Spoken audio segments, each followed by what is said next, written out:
vamos a hablar de un personaje rarísimo. Christopher Lee. Christopher Lee es un actor de cine, muy conocido por películas de terror. Luego las dejó de hacer, lo seguían reconociendo como películas de terror. Cuando lo hicieron caballero, me acuerdo, estaba entrevistando a una periodista británica. Y al terminar la entrevista se gira y dice, y así es como estuvimos con el rey del horror, Christopher Lee. Y él dijo, ¿el qué? El rey del horror. ¿No? Dice, llevo 38 años que no hago una película de horror, no me puedes llamar el rey del horror. Y era pequeñita y él medía unos 93, 94, entre 93 y 96 te encuentras su estatura, o sea, era imponente el tío. Y la reportera pequeñita, y dice, perdón, yo le llamé el rey del terror porque no se me ocurrió otra cosa. Y dice, yo llevo 38 años que no hago una película de esas. Bueno, pero ¿qué puedes esperar tú de alguien que jugaba al golf con Alice Cooper, que descendía en línea directa de Carlomagno, que inspiró el metal y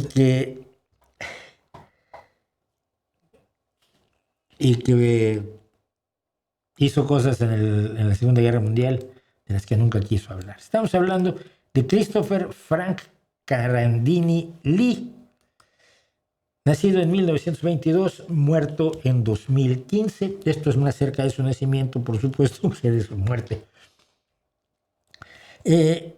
Christopher Frank Carandini Lee, más bien conocido como Christopher Lee, fue hijo de un oficial del ejército británico y de la condesa Estelmaria Carandini di Sarzano, de una antigua casa aristocrática italiana que desde el siglo XII es reconocida por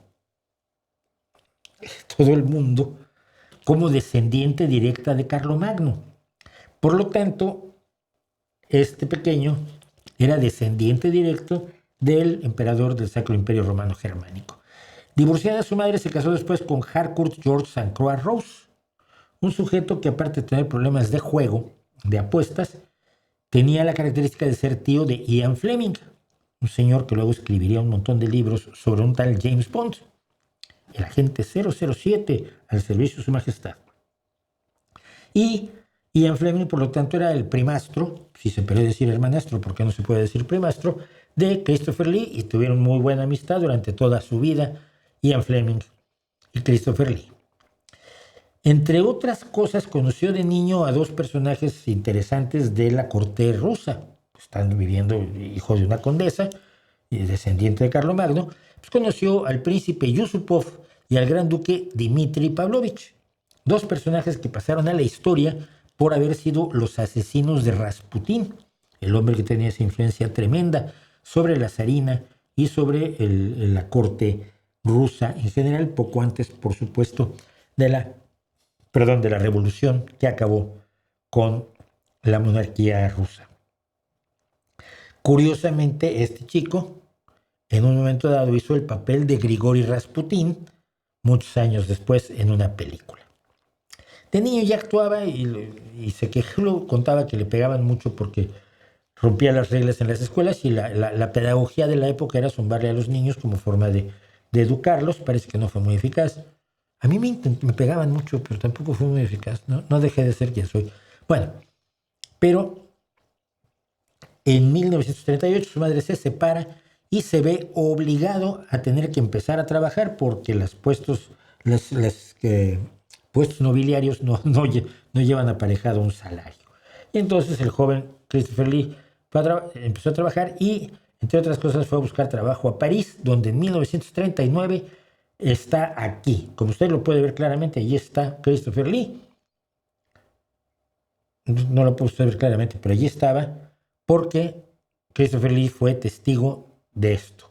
La última ejecución pública en la guillotina en París del asesino Eugene Weidmann.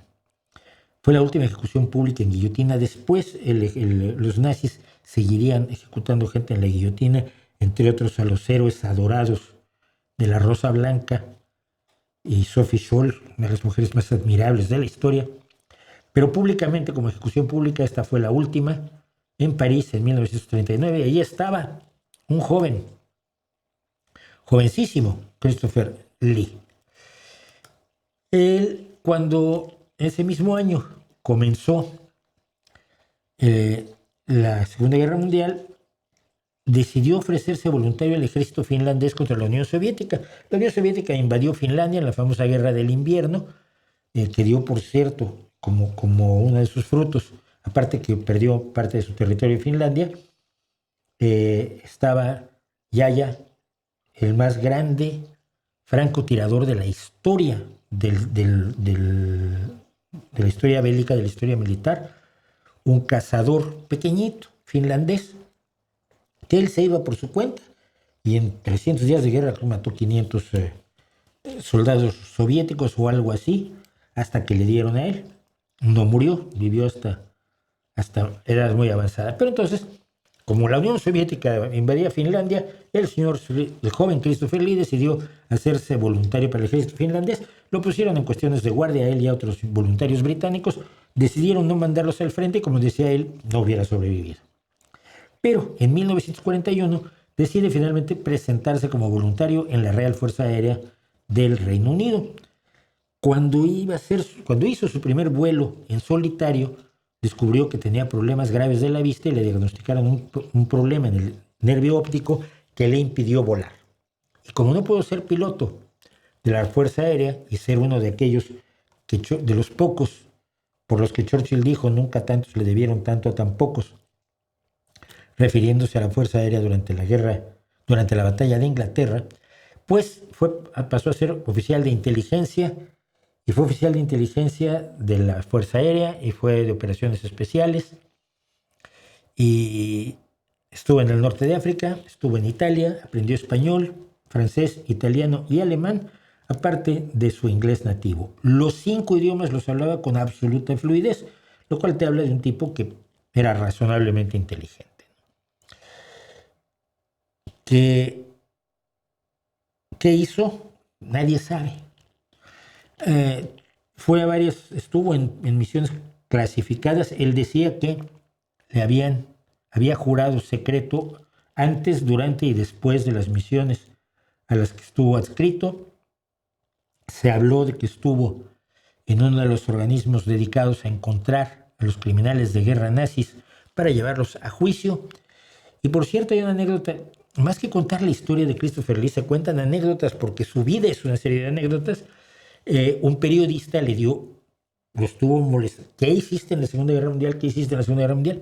Debo decir que yo he conocido gente que ha estado en la guerra, al menos dos en la Segunda Guerra Mundial, y no les gusta hablar de la guerra. Un hombre que estuvo en la resistencia holandesa y un mexicano que estuvo en la Guerra Civil Española y después fue fuerza de ocupación en Japón.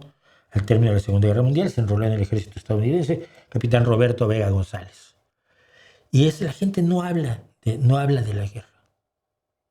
Y lo hemos visto también con los testimonios de los ucranianos. Entonces, en una ocasión que un periodista le dio mucha lata, de pronto Christopher Lee, con esa voz que tenía de barítono bajo, se le acercó y le dijo: ¿puede usted guardar un secreto? Y el periodista, que dijo: esta es la mía, dijo: sí. Y Christopher le dijo: yo también. Y se fue. Y nunca contó nada. Al término de la guerra le dijeron: no, sería buena idea hacerte actor ya que eres grande y guapo. Y dijo: pues sí. Y entonces recibió sus primeras oportunidades. Su primera película en la que apareció fue en el romance gótico de Terence Young, Corredor de Espejos, Corridor of Mirrors, protagonizado por Eric Portman en 1948. La primera vez que tuvo una línea que hablar en una película fue en Captain Horatio Hornblower, con Gregory Peck, por cierto, y Virginia Mayo, porque el director necesitaba un actor que pudiera hacer esgrima y supiera hablar español, y el único que se encontró era Christopher Lee.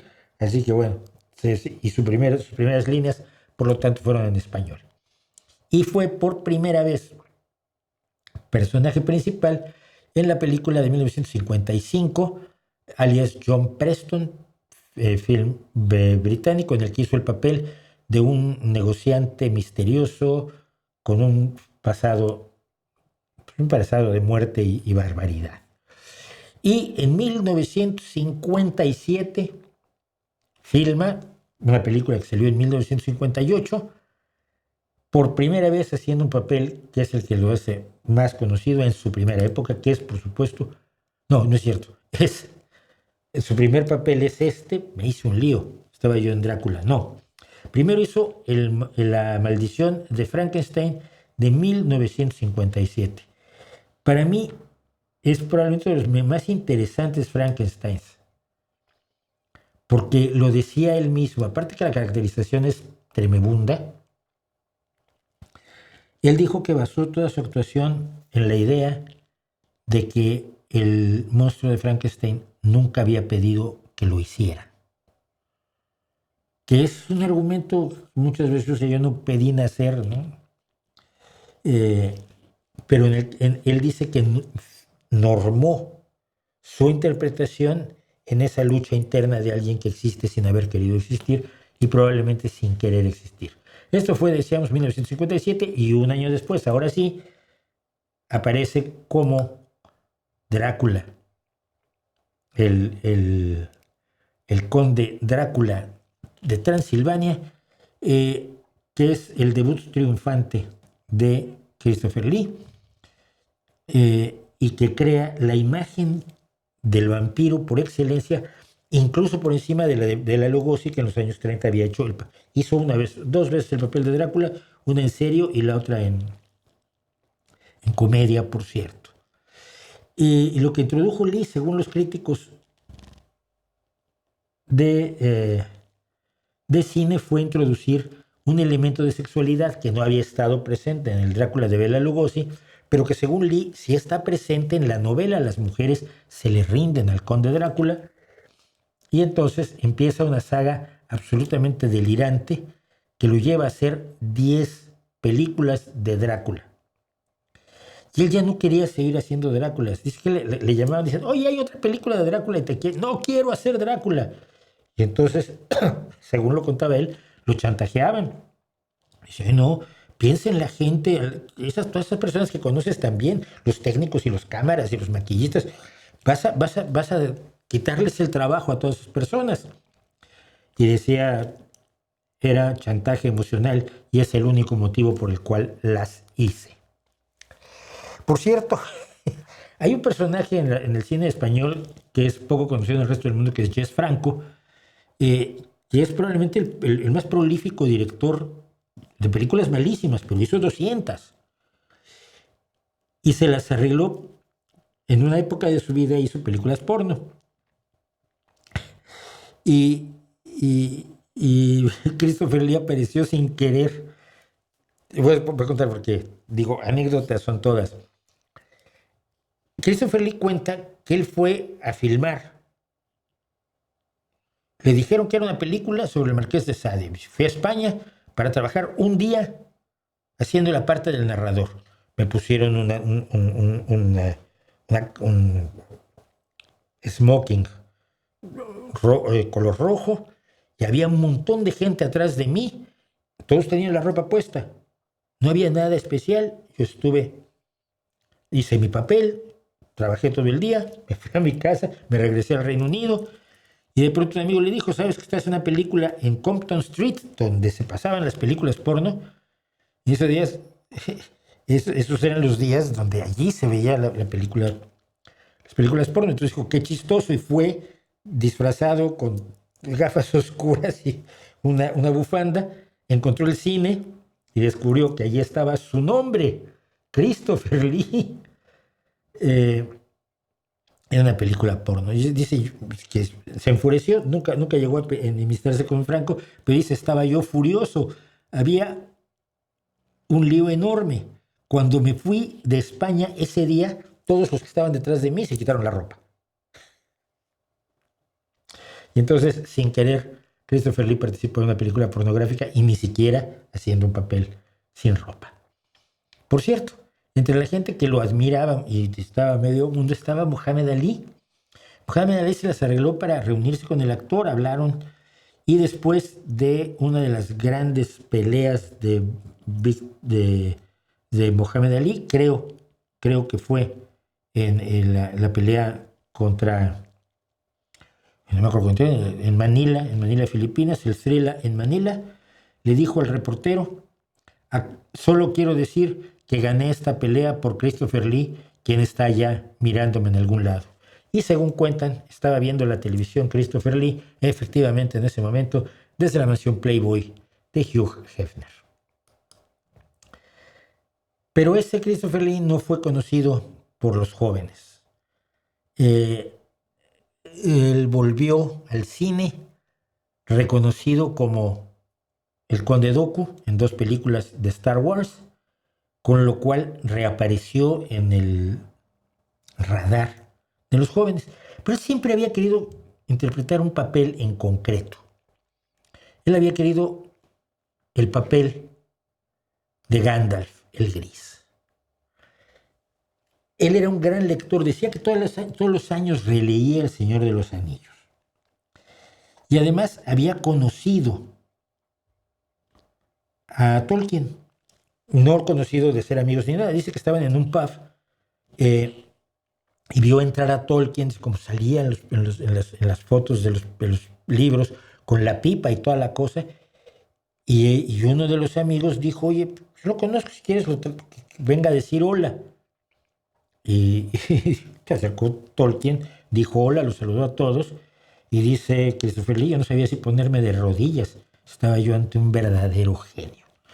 De toda la gente que hizo El Señor de los Anillos, por cierto, el único que conoció a Tolkien fue Christopher Lee.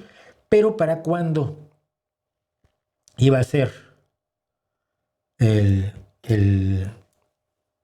la película del Señor de los Anillos, ya era de una edad muy avanzada Christopher Lee, y no podía hacer no podía ir a andar en caballo, no podía hacer las peleas que todavía hizo como Conde Dooku, y entonces aceptó ser Saruman el Blanco.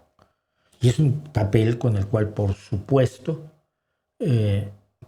entra en la conciencia de los jóvenes de hoy. Es alguien que empezó su carrera cuando yo tenía 2 años, ¿no?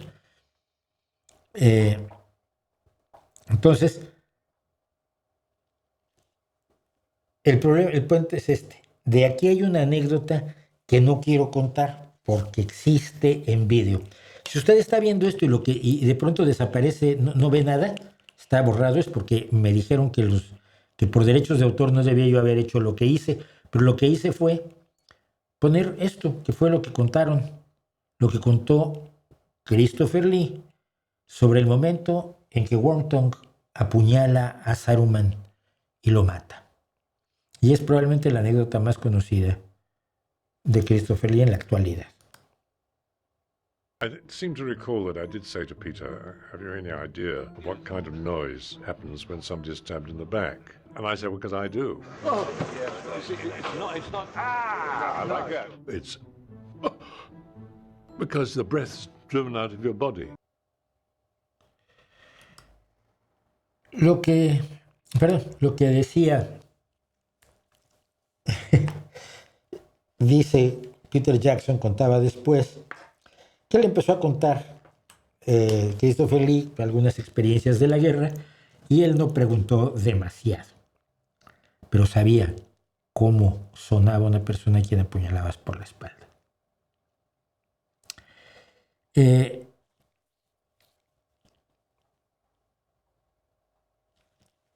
Esto tiene una vida actoral impresionante, pero luego tenemos un problema.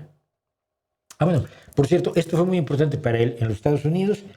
Participó en Saturday Night Live, el programa de los sábados por la noche, que sigue siendo uno de los lugares de donde salen los grandes cómicos de los Estados Unidos, porque allí se afinan sus habilidades. Y él fue invitado a Saturday Night Live. Aquí lo tenemos presentando ni más ni menos que a Meatloaf.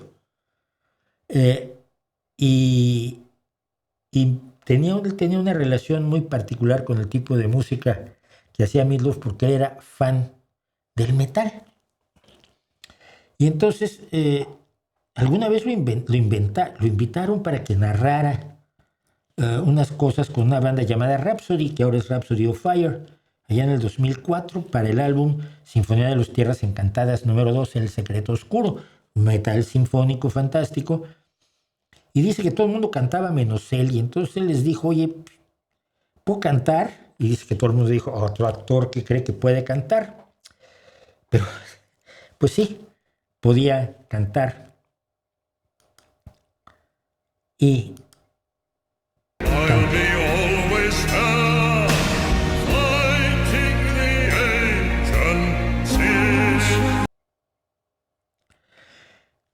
por su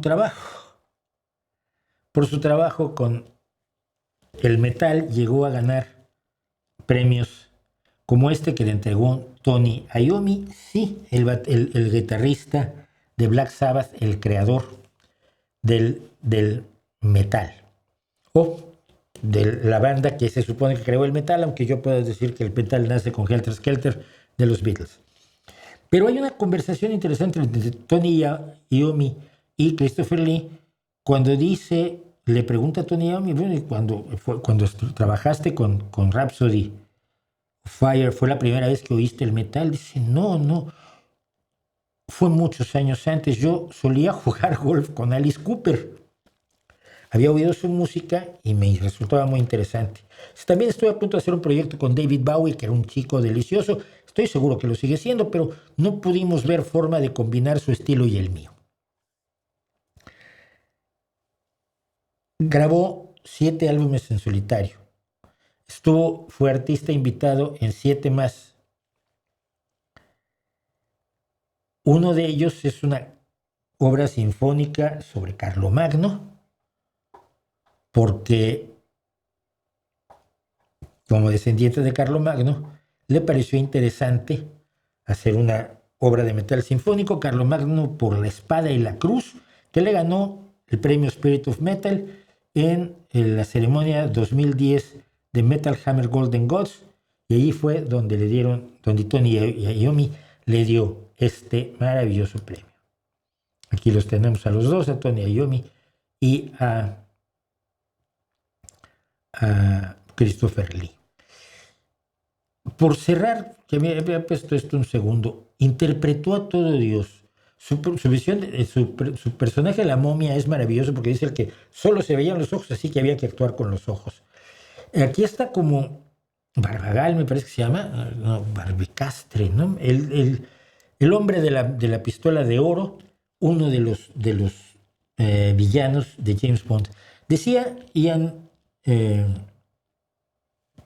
creador de James Bond, que parte de las espías que él conoció en la guerra y demás, que inspiró la creación de James Bond, era por supuesto la personalidad de su primastro, Christopher Lee, y él quiso que fuera el primer villano de la primera película de James Bond, pero no se pudo. Fue hasta después cuando pudo ser el hombre de la pistola de oro.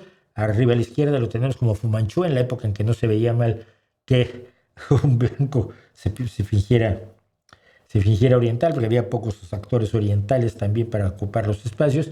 Y arriba, finalmente, como Sherlock Holmes. No solo hizo Sherlock Holmes, hizo el papel de Mycroft Holmes, que es el hermano inteligente de Sherlock Holmes, según el canon, o sea, las obras de Arthur Conan Doyle. Y también hizo el papel de Henry Baskerville en la película sobre el sabueso de los Baskerville. En 2009 lo ordenaron caballero del reino, pero no por sus películas solamente, sino por su trabajo en la caridad.